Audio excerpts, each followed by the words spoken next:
ازيكم عاملين ايه؟ النهارده هاخدكم في جولة في سوق الورق في العتبة. المكان ده كنز بمعنى الكلمة، واسعاره مختلفة تماما عن اسعار المكتبات. هقول لكم كل حاجة بالاسعار، سواء الناس اللي بترسم وبتحتاج ورق او الناس اللي بتشتغل في الهاند ميد وبتحتاج خامات الشغل بتاعها. هرجع لكم بكل التفاصيل، بس ما تنسوش على ما ارجع لكم اللي مش عامل سبسكرايب للقناة يعمل، ولايك وشير الفيديو، وفعلوا الجرس عشان يوصلكوا كل الفيديوهات الجديدة. هنبتدي جولتنا النهاردة لسوق الورق، سواء بقى كنتوا رايحين بالعربية هتروحوا العتبة، او الناس اللي بتحب تركب المترو. فهنبدأ ان احنا ننزل في محطة العتبة ونمشي في سور الأزبكية. طبعا ده كنز تاني لوحده، فيه كل الكتب اللي ممكن تتخيلوها. ده نبقى نتكلم عليه في مرة تانية لو انتوا حابين. المهم هنخلص سور الأزبكية بتاع الكتب وهندخل العتبة ونسأل على سوق الورق. فكرت انا اعمل لكم الجولة دي بحيث اوريكم الفرق ما بين اسعار اللي في سوق الورق والاسعار اللي في المكتبات. ولو حابين برضو انزل اعمل جولة تانية في المكتبات الكبيرة واقول لكم اسعارها، اكتبولي في الكومنتات وان شاء الله اروح كذا جولة كده، بما اني خلاص يعني سبت الشغل وحاليا قاعدة، فممكن اعمل لكم الجولات دي بكل سهولة. المكان بقى ده فعلا كنز لأي حد بيشتغل في الهاند ميد او بيشتغل في الرسم او بيحتاج خامات لأي حاجة، حتى لو الديكورات للبيت عنده. فالمكان حلو قوي، وما تنزلوش بقى بفلوس كتير لان هتصرف من كتر ما انتوا هتلاقوا حاجات كتير قوي عجباكوا وعايزين تشتروها. بعد ما دخلت بقى سوق الورق بدأت استأذن من المكتبات ان انا اصور، وعشان اقول لكم على كل الاسعار. دي مكتبة اسمها العالمية، لقيت عندها تشكيلة حلوة قوي. طبعا الأظرف اللي بتحتاجوها للمراسيل، الأظرف الكرافت والملونة دي الواحد بجنيه. الأفرخ لف الهدايا والملونة كده، في أشكال حلوة قوي، مش كله باين قوي في التصوير. الواحد ب4 جنيه. عندهم برضو سكتشات كانسون ملون. بصوا هو هنا تحت اهي السكتش ب20 جنيه، فيها ورق كذا لون. والعبارات بقى اللي احنا شفناها في الاول دي كانت مطبوعة على MDF. الواحدة كانت ب20 جنيه، وفيها دبل فيس من ورا عشان لو حابين تلزقوها برضو لطيفة قوي. هنا انا كنت فاكراه سكتش للرسم، بس لما فتحته لقيته مسطر. عموما يعني هو تقريبا ب20 و10. هنا بقى سكتشات، ده في ورق كانسون اوف وايت، وهنا ده كرافت، بس كرافت تقيل حلو قوي بصراحة، يعني كده شبه الخشب كده تقيل قوي 300 جرام. وفي سكتشات الكانسون الاسود. السكتشات الكرافت والابيض دول كان ب15، والاسود في بقى مقاسات ب10 وب20 وب25. ده كله ورق كانسون اسود وبرده تقيل حلو قوي. هنا دي بقى استيكرات، اشكال بقى حلوة قوي وعبارات كل اللي بيشتغل بقى في الحاجات الهاند ميد. ده كان الاربعة ب5 جنيه. فبرضو بصوا اشكالها، كل الاشكال بقى اللي ايه تتخيلوها متنوعة بقى. نسيت اقول لكم ان السكتشات اللي هي الورق الكانسون الاسود والكرافت والحاجات دي حوالي 12 ورقة، طبعا باحجام مختلفة. نيجي بقى للورق. الورق بقى اشكال واحجام، يعني جرامات مختلفة. سألتلكوا على اسعار الورق الملون. 120 جرام الفرخ ب6 جنيه بس، في منه بيقول 22 لون عنده مختلفين. وفي 200 جرام الفرخ ب10 جنيه. طبعا ده غير الابيض والاسود. ده الكلك التقيل الفرخ ب6 جنيه، وفي خفيف بجنيه وربع. الافرخ الابيض بقى عنده 240 جرام ب12 جنيه، 300 جرام التقيل ب15. الاسود برضو نفس الكلام، بس 200 جرام ب12، 250 جرام ب15، وفي بقى 300 جرام اتقل قوي ب18 جنيه. وطبعا عنده برضو كلك ورق زبدة. الكلك ب7 جنيه الفرخ، وورق الزبدة بجنيه بس الفرخ. نيجي بقى المكتبة اللي بعدها، مكتبة مينا.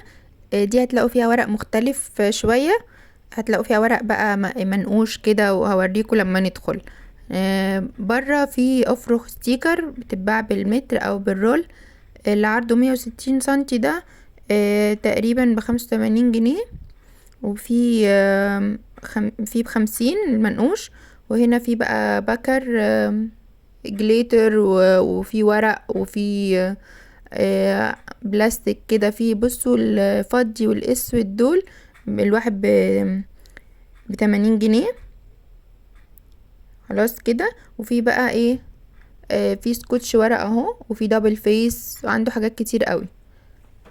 اوف الباكيتات الورق الملون الاي 4 دي فيها 500 ورقة ب170 جنيه. بس انا عجبني ده قوي، ورق وبيتباع بالمتر، المتر ب10 جنيه، عرضه تقريبا 5 سنتي.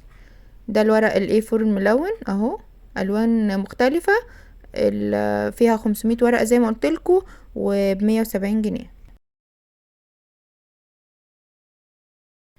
دي باقي الوان الستيكر والسولوتيب.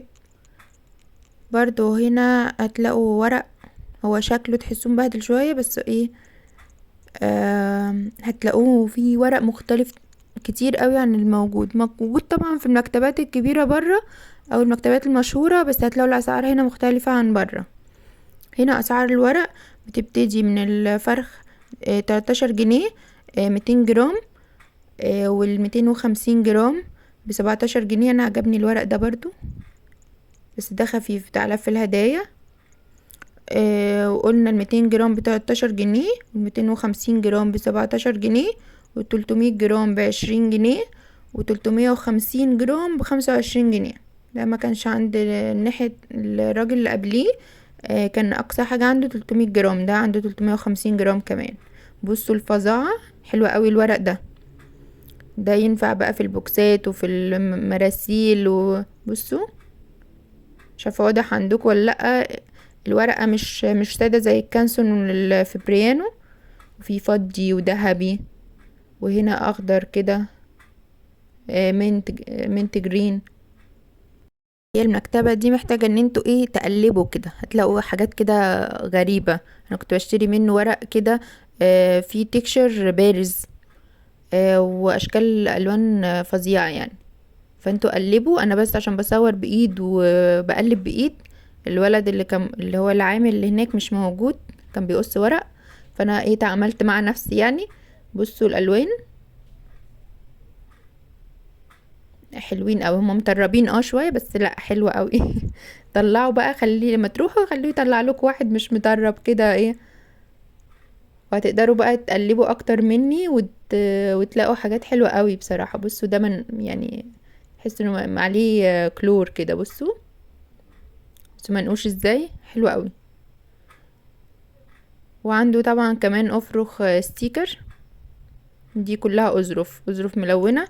هو قال لي الظرف ب2 جنيه تقريبا، والصغير اللي هو بتاع زي الكروت الصغننة دي بجنيه. في بقى الوان كتير. بصوا اهي، بصوا هي ايه بقى، ده برضو الوان تانية. كنت بقول لكم ايه، بصوا اللون ده حلو قوي، عارفين مختلف يعني، مش الالوان اللي هي الاعتياديه اللي انتوا بتلاقوها. هي دي من زمان قوي، وانا لما بروح اشتري من المكتبه دي لا يعني بلاقي فيها حاجات كده، خصوصا لما كنت بشتغل في الاكسبلودنج بوكس. كنت بحب قوي الالوان الغريبه دي والملامس المختلفه. هنا افرخ الستيكر اللي هي الورق ب20 جنيه، والبلاستيك ب25 جنيه. بصوا ده برضو فيه تكشر بارز كده، وشفتوا افرخ كده تحسوها زي المشمع كده. ده بقى ممكن لف الورد والشوكليت والحاجات دي. بس رحت بقى المكتبة بعدها، اسمها الصفا والمروة، برضو فيها تشكيلة حلوة قوي. هنا دي الستيكرز، برضو في تشكيلة كده متنوعة وعبارات وصور. برضو نفس السعر، كان الاربع شيتات ب5 جنيه. بحاول كده اوريكم الاشكال بتاعتها. بصوا، بس هي بقى تلاقي واحدة مقلوبة واحدة معدولة، هجيبها لكم من الناحية التانية كده. في فراشات ستيكر، وفي اشكال اهو، في بقى العبارات دي، في حاجات حلوة قوي يعني.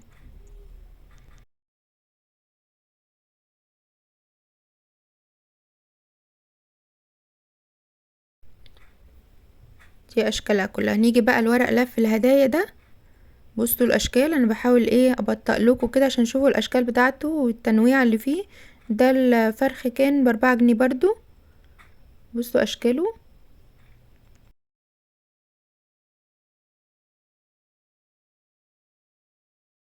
وعنده افرخ كده يعني مديه على بلاستيك شوية، اسمها كريستال. دي كان الفرخ ب5 جنيه. وهنا برضو عامل سكتشات كانسون كل الالوان بقى، وكرافت برضو.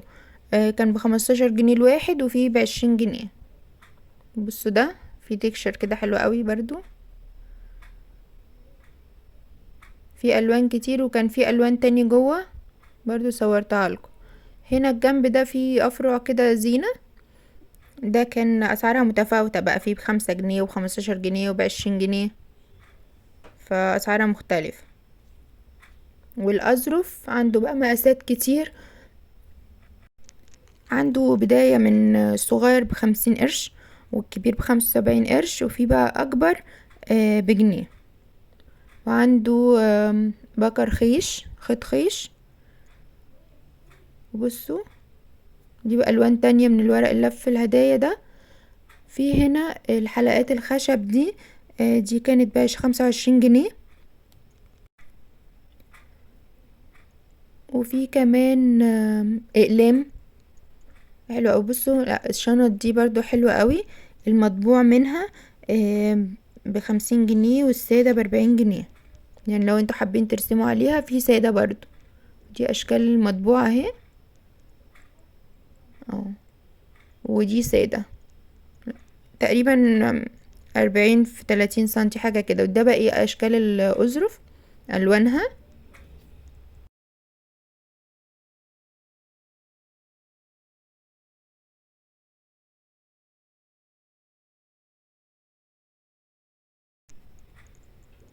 عنده بقى اقلام الماركر دي، القلم ب15 جنيه. وعنده بقى اقلام فضي وذهبي وفلوماستر وجل ابيض ونوت نوت بوك كده صغيرة. والورق، في ورق متقطع عنده رباع ونصاص، بس بيقول لما بيخلص بنقص على حسابكم بقى. لو انتوا ايه، لو مفيش مقصوص ممكن يقصوه لكم، مفيش مشكلة، بس بتدفعوا تمن القص تقريبا. الافرخ قال لي عندي يعني مقاسين، ال120 جرام ب7 جنيه، و300 جرام ب10 جنيه، والاسود والابيض ب17 جنيه. عنده كمان ورق كرافت، بيبدأ من جنيه وجنيه ونص و5 جنيه و7 جنيه و12 جنيه، حسب طبعا التقل برضو. دي مجموعة الألوان اللي عنده، برضو تشكيلة كبيرة قوي. بس طبعا ده بقى مفهوش التكشر اللي كان في المكتبة اللي قبليها، مكتبة مينا. ده كانسون سادة خالص. بس طبعا برضو الأسعار مقارنة بقى بالمكتبات الكبيرة فارق جدا. دي برضو ألوان تانية من الورق لف الهدايا ده. زي ما قلنا كان الفرخ ب4 جنيه، وده كرافت. لقيت بقى جنب بقى الكلام ده في ركن تاني كده، في شوية حاجات حلوة قوي هوريكم دلوقتي.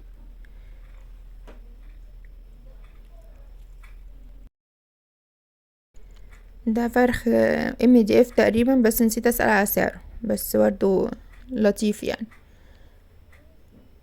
هنا في البليتات المقفولة دي، دي ب15 جنيه. ولقيت هنا حاجة، سألته ايه ده، قال لي ده ختم، بس مش شرط تروحوا تلاقوه. بيقول لي يعني هو لو خلص خلاص. دي الاشكال بتاعته. كان الواحد ب2 جنيه، بيتحط في اللي هي البصامة دي وبتختموا بيه. دي الاشكال بتاعته اهي. انا اول مرة اشوفه بصراحة. يعني عنده شوية حاجات كده مختلفة. الوش تيب ده بقى كان ب15 جنيه البكرة. وعنده بقى اللزق ده وستيكي نوت. والخيوط الخيش دي كانت ب10 جنيه، والقطن ده ب5 جنيه. وعنده اكريليك وزيت وبوستر وخيط سنارة وشنط هدايا، تشكيلة كده يعني لطيفة يعني. بصوا هنا بقى لقيت برضو عنده ريش كده. انا خدت ريش الطاووس دي، والنعام ريش طاووس ونعام الواحدة ب5. ولقيت عنده صدف كده الكبير ده برضو حلو قوي. قال لي الواحدة ب15 جنيه. بصوا عامل ازاي، هو بقى بيلمع كده من جوه، مش عارفه باين في التصوير ولا لا، والوانه حلوه قوي بصراحه، سبحان الله يعني. ولقيت عنده كده برضو الكروت دي اللي بتحط فيها الاكسسوارز. بصوا في هنا بتاع الرجلين، الخلخال والحاجات دي. يعني انتوا لما هتقلبوا كده هتلاقوا حاجات غريبة يعني. بصوا ده برضو، ده اللي هو الكريستال اللي كان بيقول عليه، برضو حلو قوي يعني. في مكتبة بقى برضو تانية لقيت فيها الحاجات دي، بس ما كانش حد واقف اسأله. الحاجات دي بتاعت اللي بيشتغلوا في الاكسسوارز، الاكياس اللي هي ذاتية الغلق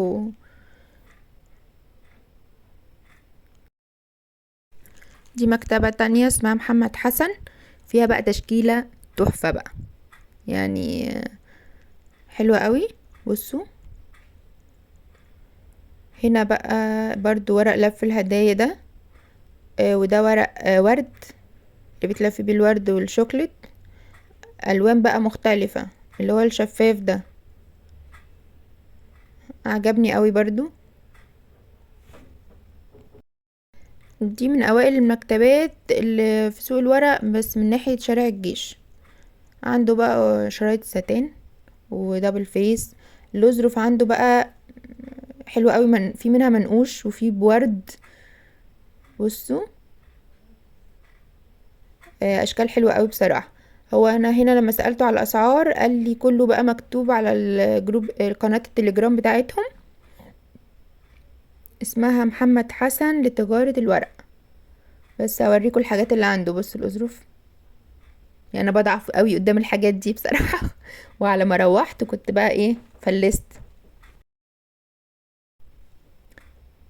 اهي دي كل اشكال الأظرف اللي عنده، وفي حاجات كده جميلة قوي، وشي تيب قطعات الورق الخرامات دي. بصوا الوشي تيب اللي جوه ده، ودي اشكال للريزن، الورد المجفف ده برضو حلو قوي.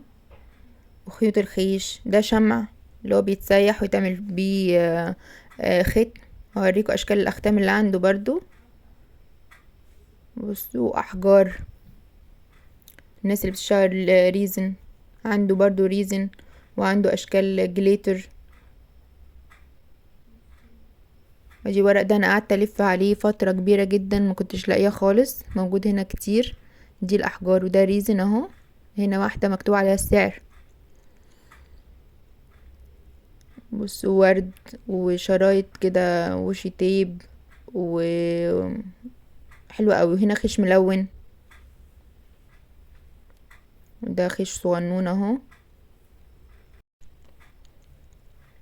انا حبيت اصور لكم كل حاجة عشان لو في حاجة معينة انتوا بتدوروا عليها ومش لاقينها فتعرفوا مكانها يعني. انا بحاول برضو اقرب لكم، دي مشابك الصغننة كده الوانها حلوة قوي. بصوا في هنا اهو نجوم وحروف، وهنا قلوب صغنونة كده خالص، والفواكه الصغننة دي. بس دي الشرايط، في منها سادة وفي منقط، يعني تدخلوا كده تبقوا مش عايزين تخرجوا. هنا مشابك اهي سادة وفضي وذهبي اهو، اشكال والمسطرة التقطيع والوان وفرش ومقصات، ويعني تقريبا اي حد بيشتغل هاند ميد لو راح عنده هيخرج جايب كل اللي هو عايزه طبعا. والورق برضو موجود، ودي ده جليتر وختمات. بس لقيت عنده كمان ايه الفلين بتاع الازايز ده، في ناس بتستخدمه في حاجات في شغل الهاند ميد والكرافت والحاجات دي اهو.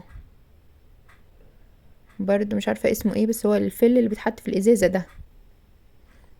انا شارية ريشة نعام وكل شوية تطلع في التصوير معلش.